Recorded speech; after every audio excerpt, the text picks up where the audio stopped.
Hello everyone, Mopar Dad 84 here, and today I'm going to go over the 5 things that I hate about my Dodge Challenger. And we're going to go backwards from 5 to 1, with number 1 being the absolute worst thing about the car to me. And go ahead and take this time to subscribe, and we're going to get right into it. First one, I'm going to get inside the car. It's going to be number 5.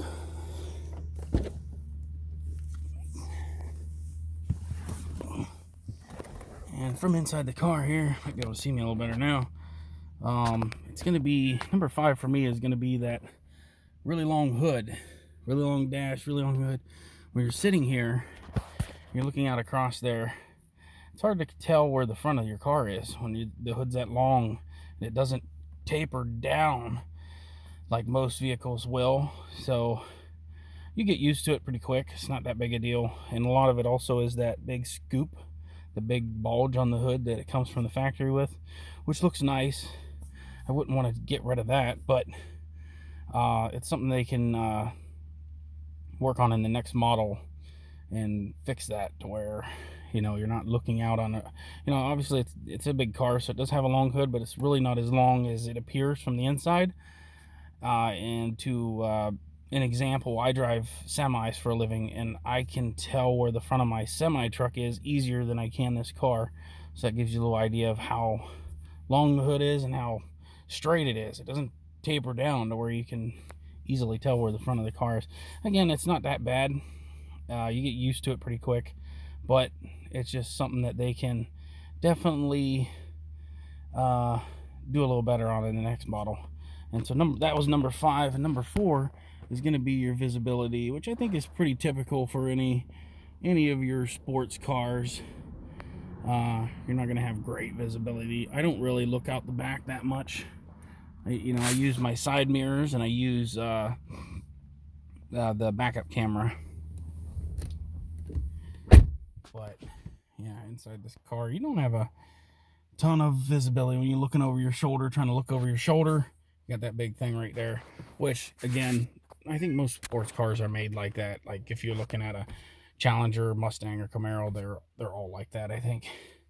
And they're even smaller, probably have less visibility. So number 4 is going to be visibility. I'm going to get out of the car for number 3.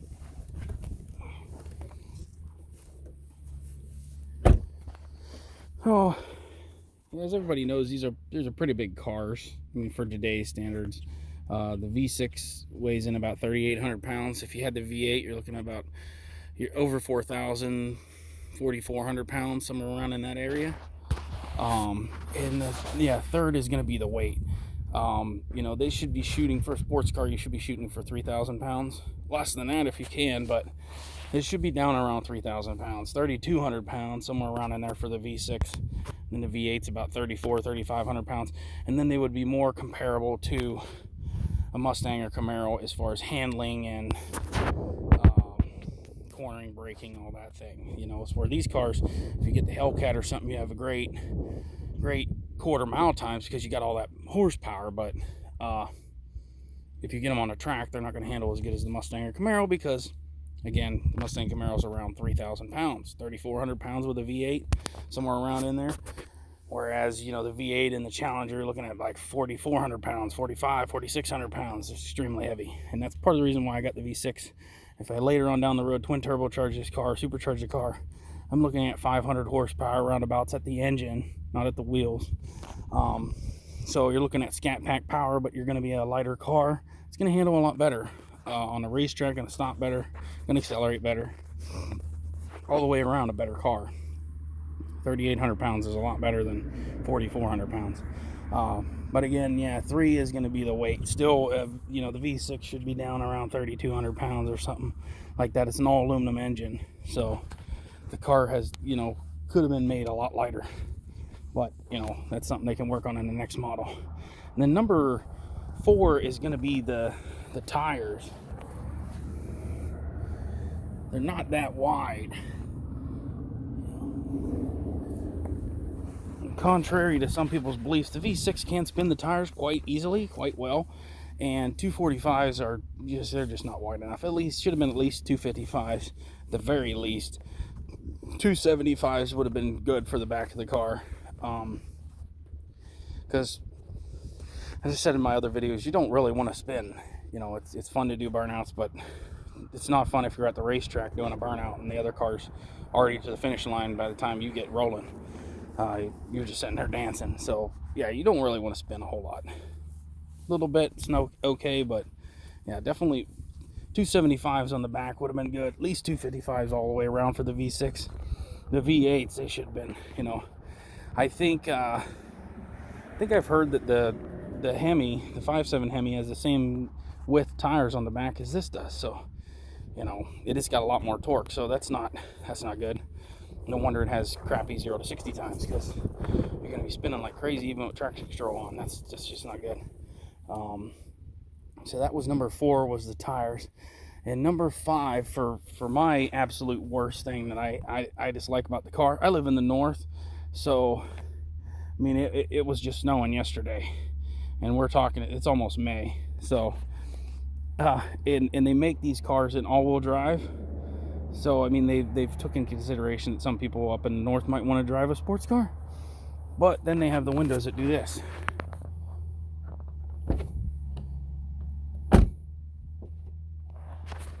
You see how the window drops when you open the door, and then it has to go up into the seal. The seal up in here, the window goes up into there. And picture that in the winter when it's when it's frozen over. You can't get the door open. You can get it open. I about ripped the handle off getting it open a couple times. You got to get it started. You got to kind of get it like this in the winter, and then start pulling on it right here and rip it. Literally just rip it out from under the seal. It's the only way you can get the door open, because obviously if it's frozen, that window isn't going to drop that little 1/4 inch that it needs to miss the seal. So I think that was just really dumb design. You know, they could have just did it like they always have before. You can wind the window up on, you know, I had a 94 Camaro. I don't know if I don't imagine Mustang and Camaro do this. If they do, they're stupid too. But my Camaro, you can wind the window all the way up, close the door. It still didn't have, you know, it was still made like these, where, you know, it was just all glass when you open the door. But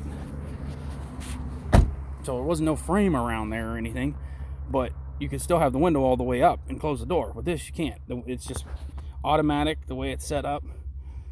When you open the door, it's got to drop that little 1/4 inch to clear the seal, and then when you close the door, it has to go up that 1/4 inch back up inside the seal.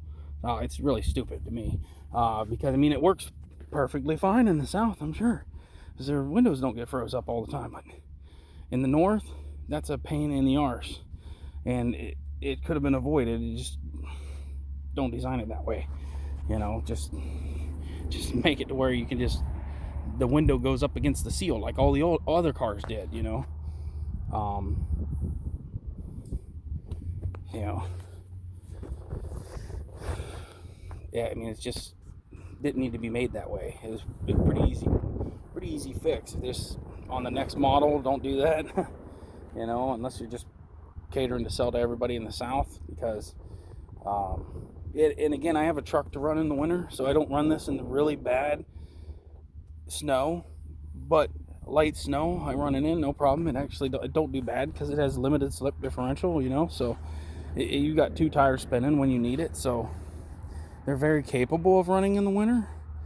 But that window, the way it's designed, is a really big pain in the arse, because now, you know, and I got de-icer and everything. I spray on it and I bang on the window to try to loosen it up, and it still is a big pain in the arse trying to get the window to drop that little bit so you can get the door open. You, like I said, you can rip it open, but it feels like you're ripping the handle off. It feels like you're going to rip the seal loose. It's not cool.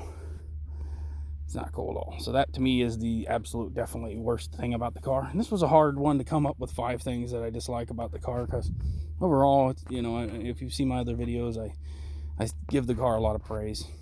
Even the base model, the V6, I think is actually the way to go, especially if you're a modder and you're thinking about supercharger, turbocharger, as you can make an awesome car out of this, still get cheap insurance, great gas mileage, and beat big V8s that you know, everybody says that you have to have. You know, you don't have to have a V8. You can make these V6s quite quick, and you can make them destroy those V8s at the drag strip, and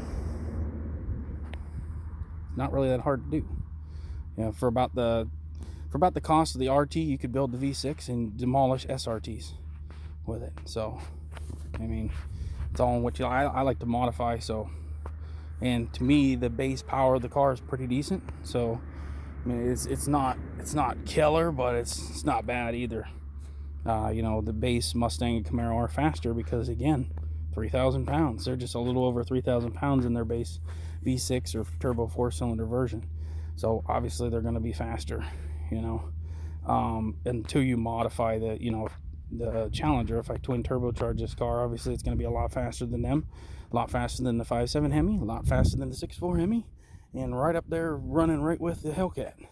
If I twin turbocharge this car, they're putting down over 500 horsepower to the wheels. Doing that would be putting out close to 600 at the flywheel off the engine to put over 500 at the wheels. Especially with the little mods, a little bit other mods, 600 horsepower wouldn't be very hard with twin turbocharge. And I'd have a lot lighter car, so it would compare quite good with the Hellcat. Because that's 700 horsepower. It'd be about 100 horsepower disadvantage, but about 1,000 pounds weight advantage. So do the math, this would be quicker. It'd be right there with it. If it didn't beat the Hellcat, it'd be right there with it. And I don't really feel like I need that much speed right now, so I'm just enjoying the car as it is. Again, like, share, and subscribe, and I'll see you in the next video.